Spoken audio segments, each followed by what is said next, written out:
Bien, en esta oportunidad vamos a hablar del tema radiaciones ultravioletas y el impacto sobre nuestra piel. ¿A qué se refiere este título? Se refiere al daño que puede ocasionar las radiaciones ultravioleta en nuestra piel. Y eso va a conllevar a un grupo de enfermedades conocidas como las fotodermatosis, ¿no? Entonces, básicamente en este tema vamos a hablar de fotodermatosis. A manera de introducción, las fotodermatosis son un grupo heterogéneo de desórdenes cutáneos, ya sean causados o agravados tanto por la radiación ultravioleta como por la luz visible. Al decir heterogéneo, hacemos referencia a que no se va a producir un solo patrón de lesiones elementales, una sola clínica a nivel de nuestra piel por el daño solar, sino que se va a producir distintas manifestaciones clínicas, es decir, distintas lesiones elementales que van a presentar un determinado paciente, desde pápulas, placas, liquenificación, vesículas, excoriaciones. Entonces van a ver que es muy diversa la presentación clínica de las fotodermatosis. Por eso es heterogéneo. Lo que quiero recalcar en esta parte es que antes o antiguamente se pensaba que solo la radiación ultravioleta producía daño en nuestra piel. Pero de acuerdo a estudios recientes, es que hacemos referencia a que la luz visible también produce daño sobre nuestra piel e incluso puede ser mucho más dañina que la radiación ultravioleta. En nuestro organismo, básicamente en nuestra piel, tenemos una serie de mecanismos dispuestos para evitar los efectos dañinos de la radiación ultravioleta. Es decir, tenemos un sistema de defensa ante el daño de la radiación ultravioleta. Básicamente existen dos mecanismos. Uno de ellos es la absorción de las radiaciones ultravioleta. Nuestra piel tiene esa capacidad de absorber la radiación ultravioleta y evitar que se produzca el daño. Y el otro mecanismo es la refracción de la radiación ultravioleta en nuestra piel, es decir, nuestra piel dispersa la radiación ultravioleta y evita que se produzca el daño. Pero llega un momento en que estos mecanismos de defensa son rebasados, y más aún cuando la exposición, en este caso a la radiación solar principalmente, es crónica y prolongada, ¿no? Entonces, eso es lo que va a dar lugar a que se desarrolle las fotodermatosis. Existen cuatro categorías dentro de las fotodermatosis. Tenemos fotodermatosis mediadas inmunológicamente, antes conocidas como idiopáticas, ¿de acuerdo? ¿Esto por qué? Porque antes no se conocía el mecanismo fisiopatológico por el que se producía el daño por la radiación ultravioleta. Actualmente se ha determinado que existe una mediación inmunológica. Fotosensibilidad inducida por fármacos, por drogas y químicos. Esto hace referencia a que existen fármacos principalmente que por la radiación ultravioleta pueden llegar a producir fotosensibilidad principalmente. Por eso es que es importante conocer de farmacología. Hay una serie de medicamentos que si el paciente lo toma durante el día, estos medicamentos puede llegar a producir una fotosensibilidad. Entonces, si uno sabe qué fármacos pueden producir este efecto, entonces es preferible que lo tomen de noche, ¿no? Entonces, solamente por mencionar, les voy a mencionar la doxiciclina, por ejemplo, la minociclina, ¿no? Son fármacos que con la radiación ultravioleta pueden producir la fotosensibilidad. Desórdenes de la reparación del ADN. Esto hace referencia a que existen fotodermatosis en las cuales ya hay un daño estructural en la cadena del ADN de los queratinocitos en la piel, ¿no? Entonces, por eso es que en la industria de los productos dermatológicos existen los fotoprotectores o los protectores solares que tienen esa capacidad de producir la reparación del ADN, el cual es dañado por la radiación ultravioleta. Entonces, eso es muy importante, ¿no? Luego tenemos las dermatosis fotoagravadas. Esto quiere decir que existen patologías de distinta etiología que pueden llegar a empeorar, a agravarse tras la exposición a las radiaciones solares, ¿no?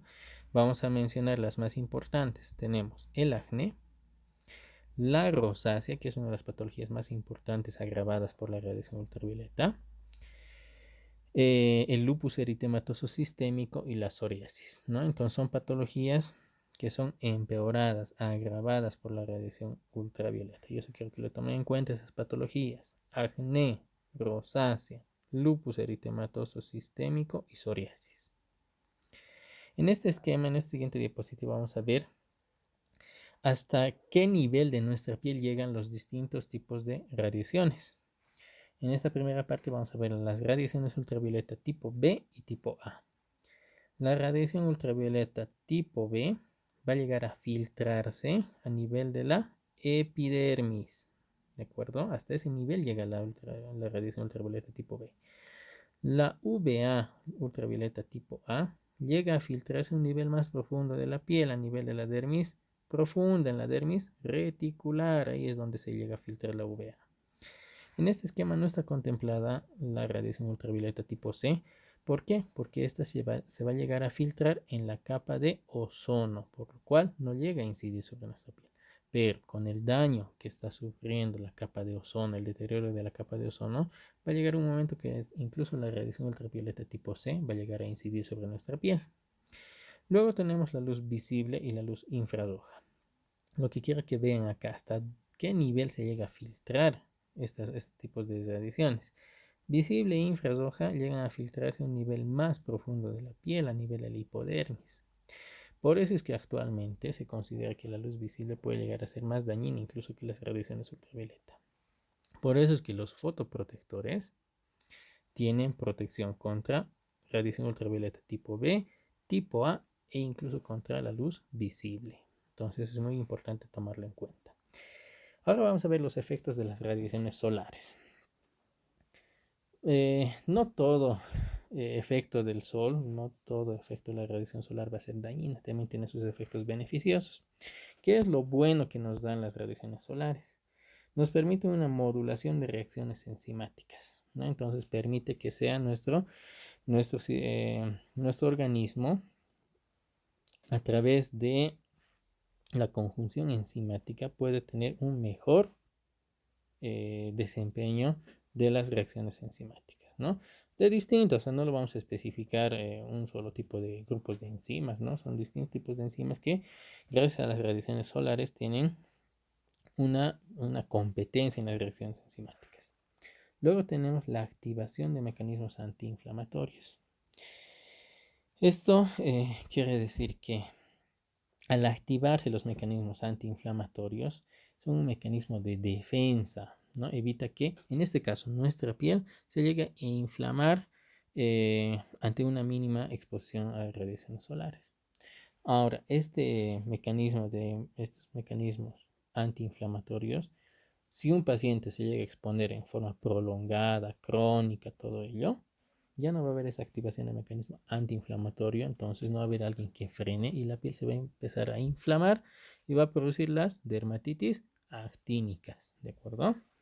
Luego tenemos la destrucción de agentes patógenos.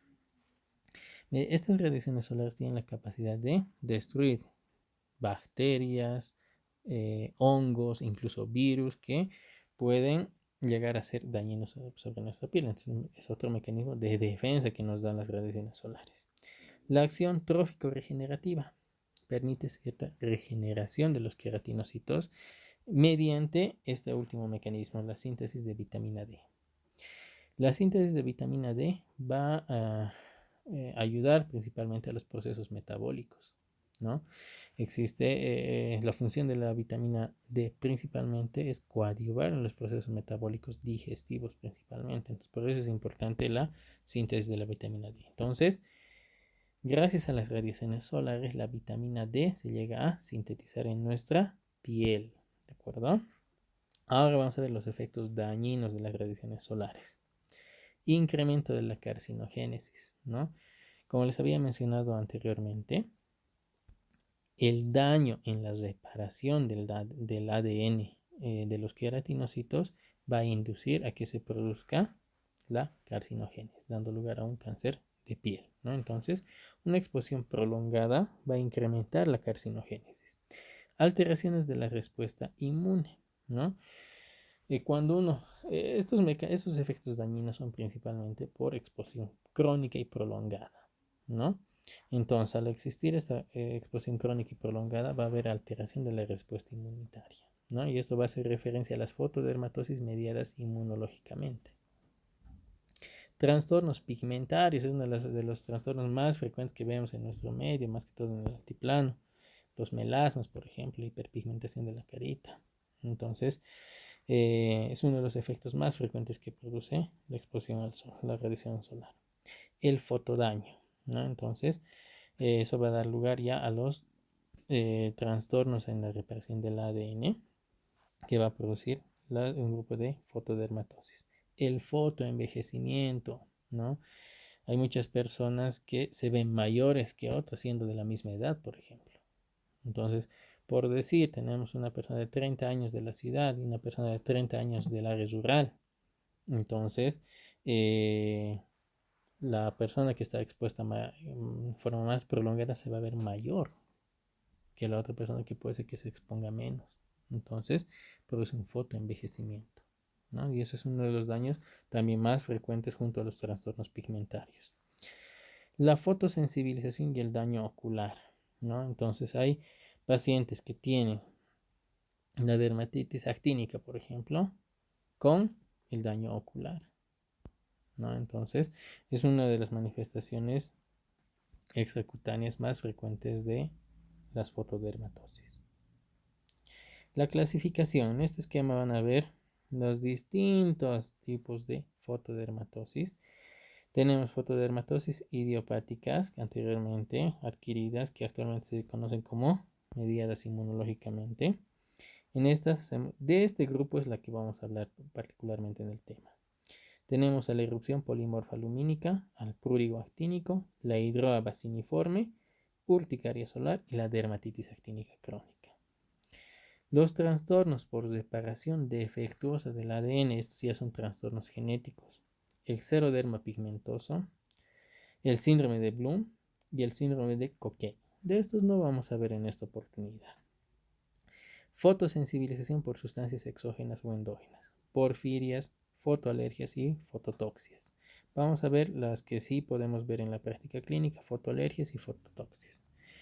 Y las dermatosis fotoagravadas, lo que les había mencionado, el acné, síndrome carcinoide, que no es muy frecuente ver, dermatomiositis, porokeratosis actínica, líquen plano, el lupus eritematoso sistémico, pelagra, la rosácea, pitiriasis alba, la enfermedad de Hailey-Hailey, que es un tipo de enfermedad ampollar benigna familiar, y aquí no está contemplada la psoriasis, ¿no? Entonces, son un grupo grande de patologías fotoagravadas, ¿no? Empeoradas por la radiación ultravioleta. Entonces, básicamente vamos a hablar del primer grupo y de fotoalergias y fototoxias. La erupción polimorfa lumínica es la fotodermatosis más frecuente en cuanto a presentación clínica, ¿no? ¿Por qué? Porque se va a llegar a producir a una etapa más temprana que las otras fotodermatosis. La mayoría de las otras fotodermatosis son más crónicas. Esta se puede presentar de una forma relativamente aguda. Es más frecuente en las mujeres, tiene una relación 3-1 con respecto a los varones. Comienza en la tercera década de la vida principalmente, ¿no? Afecta principalmente a pacientes de piel clara, fototipos 1 y 4.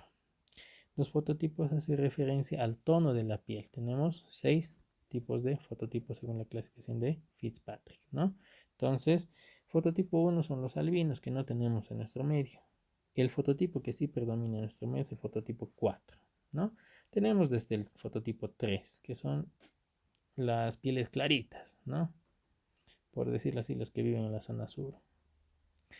Luego tenemos los fototipos 4 y 5, que es lo que mayormente tenemos todos nosotros, ¿no? En ese rango es lo que oscila nuestro tono de piel. Y el tipo 6, que va a ser la raza negra, ¿no? Entonces, que eso lo vamos a ver en los yungas, por ejemplo. Eso es para hacerles recordatorio de los fototipos, ¿no? Entonces, esta fotodermatosis, la erupción polimorfa lumínica, principalmente va a afectar desde los fototipos 1 a 4. Antecedentes familiares es importante tomar en cuenta porque tiene una predisposición familiar esta erupción polimorfa lumínica. Hay pacientes que han tenido la erupción polimorfa lumínica y los hijos también llegan a cursar con ella. No es que sea hereditario, sino hay una predisposición familiar. Posible reacción tipo 4. Esta reacción tipo 4, se refiere a que va a producir una reacción de hipersensibilidad mediada por la inmunidad celular, ¿no? Por los linfocitos T. En cuanto a las características clínicas, esto se va a presentar desde las lesiones papulares, papulovesículas, pueden llegar a formar placas, siendo la forma más frecuente la característica clínica de lesiones papulares. Como pueden ver en esta imagen, vamos a retroceder. Aquí, en esta imagen, vamos a ver las pápulas eritematosas en la B del escote. Luego aquí tenemos, en esta otra imagen, tenemos ya lesiones eritematosas, ¿no? Que posteriormente pueden llegar a formar las placas. La distribución de estas lesiones van a ser simétricas en áreas fotoexpuestas principalmente. ¿Qué lugares van a ser las áreas fotoexpuestas? Principalmente la cara, en el cuello, en la B de escote y el dorso de las manos, ¿no? En lugares cálidos puede llegar a afectar antebrazos y brazos también, ¿no? Entonces son las áreas fotoexpuestas.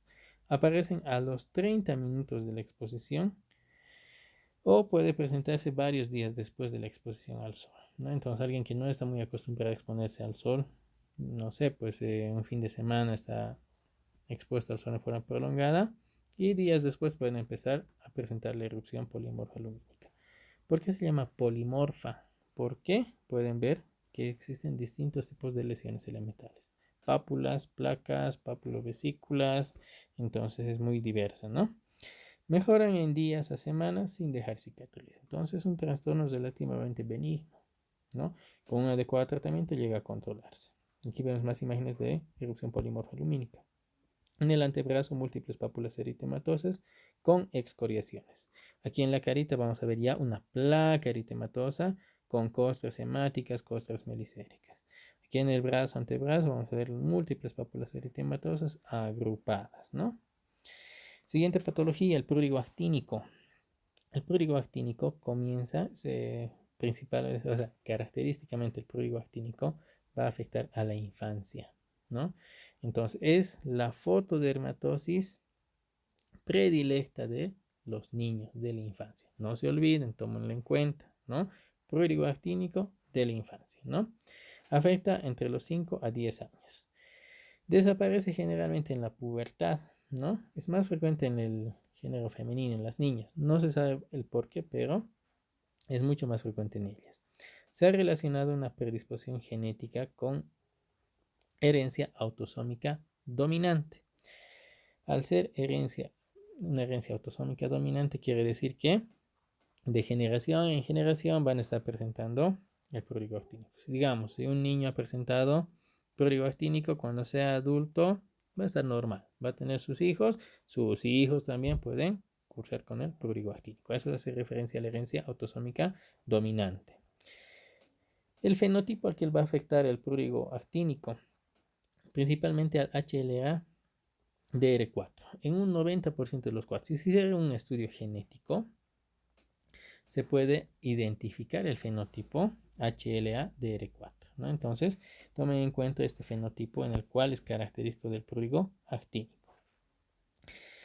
La dermatosis se suele presentar en todo el año, siendo mucho más frecuente en primavera, ¿no? Entonces, ahí es donde pueden cursar con una reactivación. Aquí en la imagen vamos a ver una lesión característica de un prurigo actínico. ¿Por qué se llama prurigo? Porque el paciente va a presentar escozor, prurito, ¿no? Entonces, ¿qué es lo que vamos a ver? Una placa liqueinificada, eritematosa liqueinificada. Pueden ver aquí la acentuación de los pliegues cutáneos Y aquí las excoriaciones, está rascada la lesión. Entonces esa es la característica principal del prurigo actínico. Por el rascado crónico que va a tener, se produce la liquenificación. Y aquí vemos excoriaciones. ¿Por qué? Porque le escuece, pues, ¿no?, al paciente. Entonces, esa es la lesión característica. En cuanto a la patogénesis, es una lesión provocada por la reacción ultravioleta tipo A y tipo B. Obviamente hay una mediación inmunológica. Reacción mediada por linfocitos T y linfocitos B, ¿no? Entonces, por eso es que hace referencia a la mediación inmunológica. Entonces, ¿qué tipo de hipersensibilidad se va a desarrollar en este tipo de reacción linfocitos T principalmente? Hipersensibilidad tipo 4, ¿de acuerdo? Entonces, es una hipersensibilidad retardada. Induce la síntesis de fotoproductos que podrían estimular la inmunidad celular. Entonces, con esto, ¿qué queremos decir? Que al existir una proliferación o un desequilibrio en los linfocitos T, va a haber una mayor proliferación de linfocitos CD8. Al haber una mayor predominancia de linfocitos CD8, se va a producir el mecanismo inflamatorio de la piel, ¿no? Entonces, esa es la mediación inmunitaria que va a producir la inflamación en la piel. La aparición de las lesiones son en 24 a 48 horas luego de varios días, ¿no? Entonces, la segunda patología que también es aguda, ¿no? Tenemos la erupción polimorfa lumínica, que igual, 24 a 48 horas a días, y lo mismo el prurigo actínico. Características clínicas van a ser pápulas, pueden haber nódulos eritematosos, las excoriaciones, y la característica principal es que van a ser pruriginosos, ¿no? Va a haber prurito. Puede existir la eczematización. Aquí que se refiere a eczematización, se va a producir una inflamación de la piel. En etapas crónicas se va a producir la liquenificación, como hemos visto en la primera imagen, costras hemáticas secundarias al rascado, ¿no? Las excoriaciones. Esas son las características principales de un prurigo actínico. Puede producirse una pseudoalopecia de las cejas, ¿no? Entonces, eso en estadios más avanzados, ¿no? En pacientes que cursan todo el año con el prurigo, se puede ver una pseudoalopecia de las cejas. Afecta piel fotoexpuesta y no fotoexpuesta. A diferencia de la erupción polimorfa lumínica, se presenta solamente en áreas fotoexpuestas. El prurigo actínico inicia en áreas fotoexpuestas, pero posteriormente va a ir a progresar a áreas no fotoexpuestas. Todo el cuerpito se puede llenar de las lesiones papulares pruriginosas, ¿no? Entonces eso es también para tomarlo en cuenta. Aquí vamos a ver lesiones de prurigo actínico. Pápulas excoriadas, no todas están excoriadas a nivel cervical posterior. En el dorso de la mano, múltiples pápulas ya formando placas excoriadas, ¿no? Con cierta liquenificación en esta parte. Vamos a ver costras hemáticas por el rascado, múltiples excoriaciones. Entonces, la característica principal del prurigo actínico. Aquí ya en una etapa más tardía, vean estas excoriaciones con marcada liquenificación, está todo pigmentado, hiperpigmentado, ¿no? Y las excoriaciones. Entonces es bastante pruriginoso. Es muy raro ver un prurigo actínico en adultos, pero en el área rural, como en esta paciente que ya es adulta, se puede ver, ¿no? Y aquí vemos en niños, prurigo actínico, ¿no? La liquenificación en la carita con excoriaciones, ¿no? Múltiples pápulas excoriadas en la B del escote, en la B del cuello. Siguiente patología, la hidroa baciniforme. Esta patología es muy particular, muy singular, ¿no? Y ya a diferencia de las otras, ya es más raro, ¿no? De igual manera, tiene una evolución aguda. Característicamente, inicia en la primavera o en inicios del verano, ¿no? Esas son las etapas, las estaciones del año en las cuales principalmente se va a presentar de forma aguda. Se caracteriza por brotes recurrentes en zonas fotoexpuestas de vesículas. La lesión elemental característica del hidroa baciniforme van a ser vesículas. Estas vesículas pueden ser hemorrágicas, como pueden ver aquí en la imagen. Vesículas hemorrágicas. Aquí ya vemos agrupación de varias vesículas que han erosionado, han reventado, y el contenido hemorrágico deja una costra hemática, ¿no? Afecta sobre todo a menores de 10 años y es más frecuente en los varones. ¿no? Entonces, igual al prurigo actínico es más que todo en la infancia, ¿no? Características clínicas. Es un cuadro agudo de distribución simétrica igualmente, localizado principalmente en los pabellones auriculares. Esta leidura basiniforme comprende desde los pabellones auriculares, dorso de la nariz, alas nasales, mejillas, dorso de las manos y antebrazos, ¿no? Entonces, básicamente áreas fotoexpuestas. Las vesículas pueden tener un contenido viscoso, seroso o hemorrágico, ¿no? Entonces, pueden dar lugar incluso a la formación de pústulas en algunos casos. Las lesiones van a llegar a formar escaras, dejando cicatrices varioliformes. ¿Aquí qué quiere decir? Por eso el nombre de hidra basiniforme o varioliformes. Cicatrices varioliformes quiere decir que son cicatrices parecidas a las que deja la varicela. Entonces, son esos hoyuelos, esos huequitos que alguno puede tener si es que ha cursado la varicela, puede tener ese tipo de cicatrices. Y lo mismo deja el hidra basiniforme, ¿no? Deja cicatrices varioliformes, son parecidas a la varicela. Y uno cuando ve, piensa que ha cursado con la varicela, pero puede ser que haya cursado más bien con la hidra basiniforme. Pueden asociarse a fiebre, malestar general, conjuntivitis y queratitis. Entonces, hay un importante daño ocular, conjuntivitis, queratitis, ¿no? Entonces, es importante tomar en cuenta esto. Y aquí vemos lo que es la hidra basiniforme. Ya vesículas que han llegado a erosionar que dejan costras necróticas, las escaras. Aquí vemos pequeñas escaritas, costras necróticas adheridas sobre un fondo eritematoso, ¿no? Parece una varicela, ¿no? Si uno no tiene la experiencia de diferenciar una varicela con un hidra basiniforme, puede decir varicela, ¿no? Y lo pueden tratar como varicela y nunca va a mejorar. El paciente va a seguir cursando con las lesiones. En esta siguiente imagen vamos a ver ya vesículas erosionadas. Aquí ya vemos erosiones con un fondo necrótico. Aquí vemos una vesícula, vesícula, ¿no? Aquí son vesículas que todavía no han reventado, no han erosionado, igual acá. Y estas que ya han reventado. Aquí en el dorso de las manos, antebrazos, ¿no? Vesículas ya erosionadas con costras necróticas, ¿no? Entonces tiene ese aspecto de varicela, ¿no? Por eso que se denomina hidra basiniforme. Lesión elemental característica, las vesículas, ¿no? Entonces no se van a olvidar. Siguiente imagen, en la etapa aguda, la hidra basiniforme, el compromiso del pabellón auricular.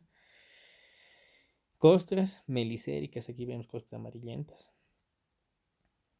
Erosiones, excoriaciones, también están rascadas algunas lesiones. A veces el niño paciente lo puede rascar o lo puede reventar las vesículas, ¿no? Entonces son las características aquí en el dorso de la nariz, múltiples costras melicéricas. Costras amarillas, costras melicéricas se denomina. Siguiente patología, urticaria solar. Características clínicas de la urticaria solar.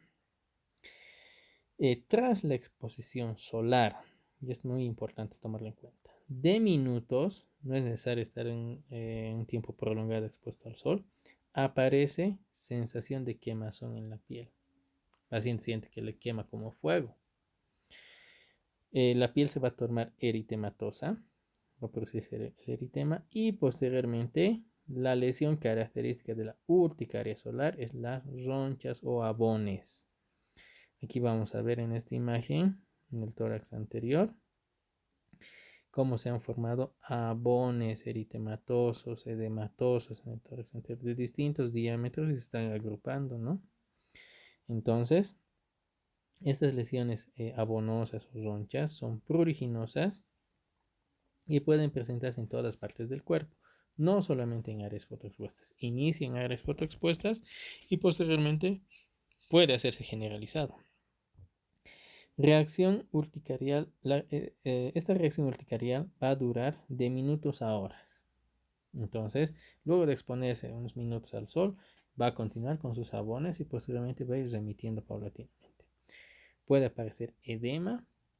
En casos ya más severos, ya dando lugar a que el paciente pueda hacer incluso una anafilaxia por urticaria solar, va a presentar taquicardia, hipotensión, que son los signos clínicos característicos de una anafilaxia.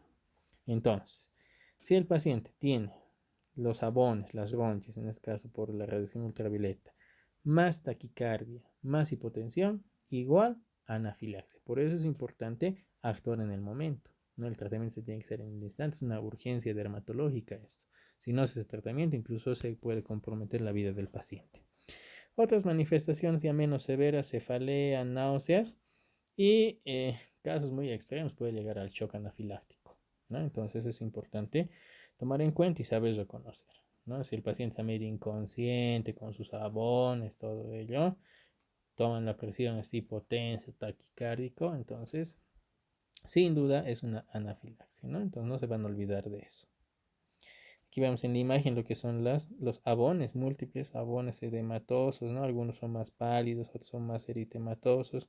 En áreas no fotoexpuestas, vean, muslos, rodillas, antebrazos, están comprometidos, ¿no? Siguiente patología, una de las más frecuentes, de las más representativas de las fotodermatosis son las dermatitis actínicas crónicas. La dermatitis actínica crónica es una de las fotodermatosis más frecuentes, ¿no? Y esta es característica de las personas adultas, ¿no? La mayoría de las personas, y más aún de las que están expuestas en forma crónica desde su niñez, juventud, en la edad adulta llegan a presentar la dermatitis actínica crónica, ¿no? Principalmente mayores de 50 años. Variantes clínicas de esta dermatitis actínica crónica: síndrome de reactividad persistente a la luz, reticuloide actínico, eczema fotosensible y dermatitis por fotosensibilidad. De estos cuatro, quiero recalcar que el reticuloide actínico es la forma de dermatitis actínica crónica más severa que existe. ¿Ya? Entonces el reticuloide actínico es la más severa de todas. Y les voy a explicar más adelante por qué se caracteriza este reticuloide actínico. Las dermatitis actínicas crónicas son más frecuentes en el verano, ¿no? Entonces, por mayor intensidad de la radiación ultravioleta. En cuanto a la etiopatogenia, existe una reacción de hipersensibilidad tipo 4, retardada, medida por los linfocitos T principalmente, ¿no? Esta hipersensibilidad retardada va a ser debida a un antígeno endógeno fotoinducido, ¿no? Entonces, la radiación ultravioleta va a inducir a que se vaya formando paulatinamente un antígeno, por eso que se va a ir desarrollando de forma crónica. Las lesiones se producen mediante radiaciones ultravioleta o la luz visible, ¿no? La luz, tanto radiación ultravioleta como luz visible, va a producirse en dosis muy inferiores a la dosis mínima de eritema. Para que lo entiendan bien, la dosis mínima de eritema en promedio es de 10 minutos. ¿Eso qué quiere decir dosis mínima de eritema? Es que el eritema se va a presentar luego de 10 minutos de exponerse al sol, sin protector solar. Entonces, si uno se expone al sol sin protector solar, digamos, en alguna persona va a ser 9 minutos, en otra persona 10 minutos, en otro 11, 12, promedio, digamos, de ese rango, es que se va a estar produciendo el eritema. Entonces, a eso hace referencia la dosis mínima de eritema. Entonces, es el eritema que se presenta en minutos tras exponerse al sol, ¿no? Y en función de esta dosis mínima de eritema es que se saca el factor de protección solar de los protectores solares que nos protegen, ¿no? Entonces, en otra oportunidad les voy a estar explicando. Predominio en el infiltrado de los linfocitos T, principalmente los CD8. Como lo hemos visto anteriormente, hay una predominancia de los linfocitos T CD8, los cuales son citotóxicos, ¿no? Al ser citotóxicos, van a producir un proceso inflamatorio en la piel, ¿no? Similar a la dermatitis alérgica de contacto, ¿no? Entonces es lo que el paciente le dice: tengo alergia al sol. Así viene el paciente, eso es lo que va a referir. Tengo alergia al sol desde que era jovencito. Entonces tú ya te das cuenta que es una dermatitis actínica. Aquí en la imagen vamos a ver, es muy diversas las lesiones que vamos a ver. En una etapa aguda puede presentar el eritema. Ya en una etapa crónica, como es ya establecida una dermatitis actínica crónica, van a presentar placas eritematosas. Sobre ellas van a presentarse las pápulas eritematosas con pequeñas costras melicéricas. Entonces, la característica principal de una dermatitis, por eso que se denomina dermatitis, va a ser una reacción eczematosa, una inflamación de la piel. Entonces, para que se den cuenta, si dice dermatitis, entonces va a haber un eczema. Entonces, la manifestación principal va a ser eczematosa. Pruriginosa, similar a un prurigo actínico, y de evolución crónica, ¿no? Entonces, el paciente va a estar años con esta patología. Se llega a controlar temporalmente, posteriormente se vuelve a reactivar. En etapas crónicas se va a producir una marcada liquenificación, pápulas o placas infiltradas. Entonces, como pueden ver en esta imagen, todo eso es un fototipo 1 a 2, ¿no? No es una foto de nuestro medio. Más adelante les voy a mostrar fotos de nuestros pacientes. Lo que quiero que vean aquí, como en un fototipo claro, se puede presentar toda esta lesión. Está comprometida toda la cara. Solamente respeta párpados inferiores y superiores. Hay un poquito la parte superior del labio, pero posteriormente todo está comprometido, desde los pabellones auriculares y toda la región facial, ¿no? Por placas eritematosas. Entonces, eso es, en fototipos claros, esta patología puede ser mucho más agresiva, mucho más severa. Puede aparecer eritrodermia, alopecia transitoria. Eritrodermia, ¿a qué se refiere? La eritrodermia es el enrojecimiento de más del 90% de la superficie corporal. Entonces, el paciente al tener la dermatitis actínica crónica puede condicionarle a que todo su cuerpo se llegue a poner eritematoso, ¿no? Entonces a eso se refiere la eritrodermia, enrojecimiento del más del 90% de la superficie corporal. Alopecia transitoria, principalmente en la región frontal, el paciente llega a perder el cabellito. Entonces, en casos más severos como en el reticuloide actínico hay alopecia de las cejas, que les voy a mostrar posteriormente.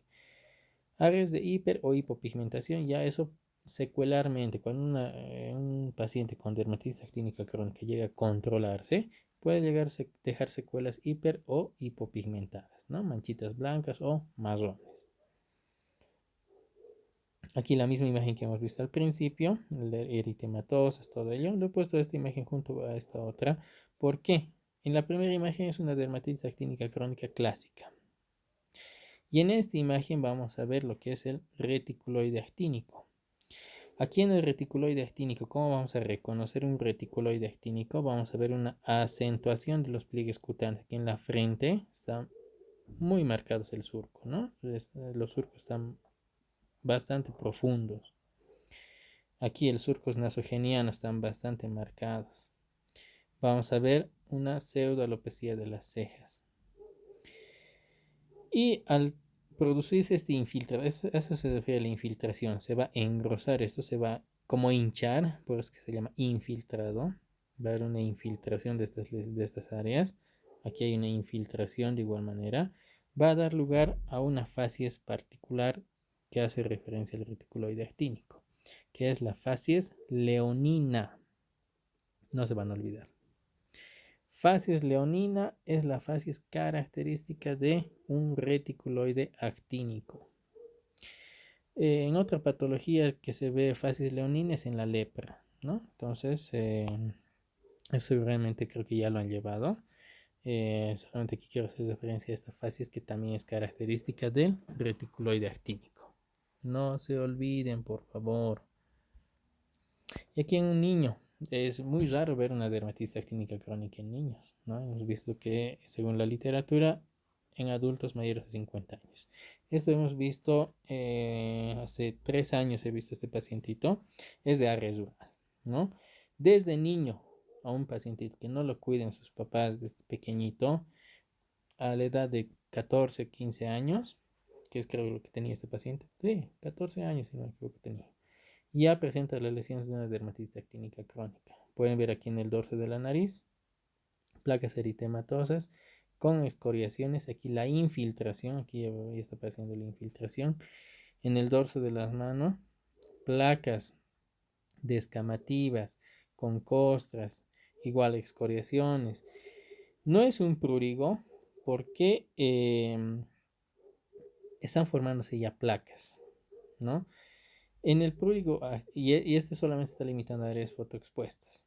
En un prurigo actínico, principalmente van a predominar las pápulas, ¿verdad? Y las excoriaciones. Aquí ya vemos el eczema. Aquí está eczematizado, eczematizado, eczematizado. Entonces, al haber ya el eczema, si es eczema, dermatitis, ¿no? Entonces está inflamada toda su piel. Y lo que quiero denotar también en esta imagen, hay compromiso del vermellón del labio, ¿no? Entonces la transición de la mucosa y de la piel del labio está comprometida.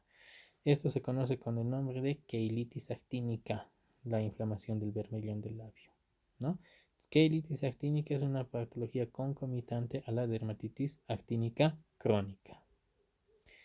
Ya para terminar, lo último, fotoalergia está provocado por contacto con sustancias fotosensibles y expuestas a la radiación lumínica, ¿no?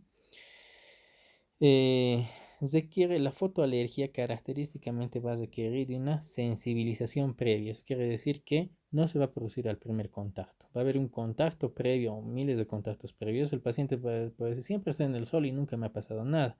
Llega un momento que se produce la fotosensibilidad. Entonces, se produce, esta es la característica alergia solar, alergia al sol. Tiene un patrón eczematoso igual y puede rebasar superficies de contacto, ¿no? Es decir, digamos que el sol me ha llegado solamente a la cara, pero también se va a presentar en el abdomen, en la espalda, en el muslo, lugares que no han sido fotoexpuestos, porque hay una mediación inmunológica por sensibilidad, ¿ya? Causas. Plantas que contienen furocumarinas. Existen plantas que contienen estas furocumarinas, principalmente el limón, los cítricos, limón, naranja, mandarina, que tras la exposición al sol se puede producir la fotoalergia. Otros fármacos, AINES, son un grupo de fármacos que pueden producir fotoalergia. Los anestésicos tópicos, antihistamínicos tópicos, que en nuestro medio casi no hay un par de medicamentos antihistamínicos. Tetraciclinas, lo que les decía en un principio, derivadas de tetraciclinas, doxiciclina, minociclina, son fármacos muy frecuentes en nuestro medio que producen eso, pero es que lo he mencionado. Y los perfumes, eso es para tomarlo en cuenta. Chicos y chicas, ¿no? Todos se perfuman, ¿no? Entonces, algunos se echan el perfume aquí en el cuellito, por ejemplo, y se exponen al sol y se puede producir una fotoalergia. Entonces, para tomarlo en cuenta. Vamos a hacer mención especial a las furocumarinas.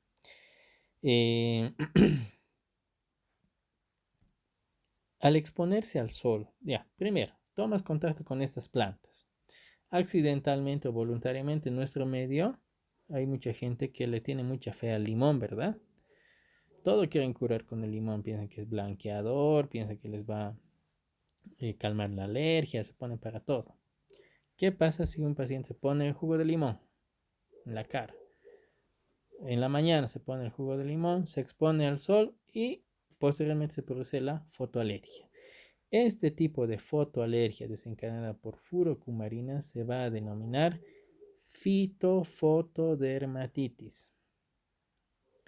Fitofotodermatitis, ya no se van a olvidar. Es para tomarlo en cuenta este grupo de patologías producidas por los furocumarinas. Aquí vemos una paciente que ha tenido una fotoalergia. Es una paciente que hacía tratamiento para acné. Estaba en tratamiento con minociclina, justamente. Y vemos aquí el eritema marcado. Toda la carita como tomate. Una lesión eritematosa de evolución aguda. En esta otra imagen, a nivel de los muslos, vemos un eritema bastante bien delimitado, ¿no?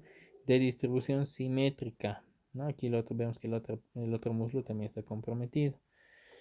En bebés vemos aquí una fotoalergia. En este caso Es de un artículo que le hemos sacado, que es un bebé que estaba recibiendo tratamiento con tetraciclina. Y aquí en esta última imagen, el eritema en mi cara izquierda, ¿no? Como pueden ver, la lesión eczematosa predomina. No hay mucho de placa, sino el eczema, porque es una reacción aguda. La fototoxia, ya para terminar, son reacciones debidas al contacto con sustancias fotoactivas y exposición lumínica. No dependen de un mecanismo inmunológico, como el que hemos mencionado anteriormente, y no requiere una sensibilización previa. Eso quiere decir que a la primera exposición se puede presentar la fototoxia. Puede aparecer, como les decía, la primera exposición. Lesiones se limitan a las zonas fotoexpuestas. A diferencia de la fotoalergia, que se puede presentar en áreas no fotoexpuestas, la fototoxia solamente se va a limitar al área fotoexpuesta, ¿no? Digamos, mi mano se ha expuesto al sol, ahí es donde se va a producir la fototoxia. No se va a producir en áreas que no ha tomado contacto la radiación. Es una reacción cutánea inmediata o tras varias horas del contacto, ¿no? Entonces, puede ser, más que todo, a mayor exposición, mayor fototoxia. En cambio, la fotoalergia no depende del tiempo de exposición. Puede estar expuesto minutitos y ya se produce la fotoalergia. La fototoxia requiere una exposición más prolongada. Entonces, aquí para hacer mención a las furocumarines es lo que quería mostrarles. Plantas que contienen furocumarines, las higueras, los limoneros, naranjos, perejil, apio, geranio, ¿no? Es para mencionar las plantas que pueden producir esta reacción conocida como fitofotodermatosis o fitofotodermatitis, ¿no? Ambos términos son válidos. Fármacos oralenos, las tetraciclinas, el peróxido de benzoilo, que es un tratamiento que se utiliza en el acné, que también es un mecanismo que puede agravar la radiación ultravioleta. Antisépticos, el hexaclorofeno, ¿no? Aquí vamos a ver una fitofotodermatitis. Este es un paciente que ha tomado contacto con el limonero, una planta, no se ha puesto limón, sino se ha puesto el limonero. Entonces, la lesión va a seguir el trayecto del roce de la planta. Como de la hiedra venenosa, han debido escuchar esa planta que es venenosa, la hiedra venenosa, ¿verdad? Entonces, al mínimo contacto se produce la reacción inflamatoria. Aquí vemos vesículas, ¿no? Múltiples vesículas agrupadas sobre un fondo eritematoso. Y la imagen de arriba, tras el contacto en la mano, ¿no? Personas que trabajan, digamos, venden naranja, mandarina, las señoras que venden las frutas, o limones en este caso también, puede producir estas lesiones en las manitos, ¿no? O alguno que se ha puesto limón, pues para curar una alergia, una herida, le puede producir eso. Entonces, para tomarlo en cuenta, más que todo el limón, que es lo que veo con mucha frecuencia en la consulta, me he puesto limón para todo, lo usan el limón. Aquí, ¿no? Entonces, vesículas agrupadas en la siguiente imagen, vesículas agrupadas con eritema. Aquí ya compromete toda la manito. El uso de perfumes, eso es lo que quiero mostrarles. Igual en el cuello. Las señoras pueden presentar el eritema. No he puesto perfume, pero siempre he usado ese perfume. Entonces, no es también que esto vaya a ser un factor importante. Puede usar tiempo el mismo perfume y llega un momento que la piel se sensibiliza, ¿no? Entonces, el eritema. Tratamiento de las fotodermatosis. Primera medida, evitar la exposición solar, ¿no? Si un paciente está acostumbrado a exponerse al sol en forma prolongada, entonces evitar la exposición solar. Evitar agentes desencadenantes, principalmente en casos de fotoalergia y fototóxica, fármacos, por ejemplo. Los perfumes, las plantas que les había mencionado recientemente. Usar pantallas solares de amplio espectro, ¿no? Entonces, amplio espectro quiere decir el factor de protección solar que sea más de 50 o más, ¿no? No quiere decir que el de 100 sea el mejor, ¿no? Los protectores solares de marca vienen con un factor de protección solar 50 más. Eso quiere decir que te protege igual que uno de 70, 70, 80, 90, 100 incluso. Solamente que hay que tomar en cuenta el tipo de piel. Fotoquimioterapia, la PUVA. Esto hace referencia a la radiación ultravioleta tipo A más el uso de soralenos. La P significa psoralenos, ¿ya? Y las radiaciones ultravioleta tipo B. En dermatología utilizamos este tipo de terapias, la fototerapia, en vitiligo, por ejemplo, en psoriasis, ¿no? En las patologías se puede utilizar esto. Entonces, esto puede ser un causante de, puede estar curando el vitiligo o la psoriasis, pero el paciente puede presentar una fotodermatosis. Los corticoides tópicos y sistémicos en casos severos son una de las medidas más importantes para controlar las fotodermatosis. Entonces, en casos leves a moderados, podemos utilizar un corticoide tópico. Ya en casos severos, incluso utilizamos los corticoides sistémicos, tanto por vía oral, por vía parenteral. El tratamiento siempre, lo que yo les recomiendo es que sea individualizado. No a cualquiera le vas a dar una dexametasona para que se inyecte, ¿no? Puede ser que requiera una prednisona o una hidrocortisona. Entonces, el tratamiento tiene que ser individualizado, ¿no? Pero solamente para mencionar los corticoides tópicos y sistémicos, que es uno de los pilares importantes en el tratamiento, ¿no? La fototerapia aquí mucho no hacemos, ¿no? Eh, Sin embargo, en otros países es una medida bien importante para controlar las fotodermatosis. La hidroxicloroquina, ahora está de moda la hidroxicloroquina, ¿no? Talidomida, beta-carotenos y la nicotinamida. La hidroxicloroquina se tiene que tener mucho cuidado en el uso. Previamente se tiene que hacer una valoración cardiológica y una valoración oftalmológica porque puede afectar a la visión a colores. Entonces eso es muy importante tomar en cuenta.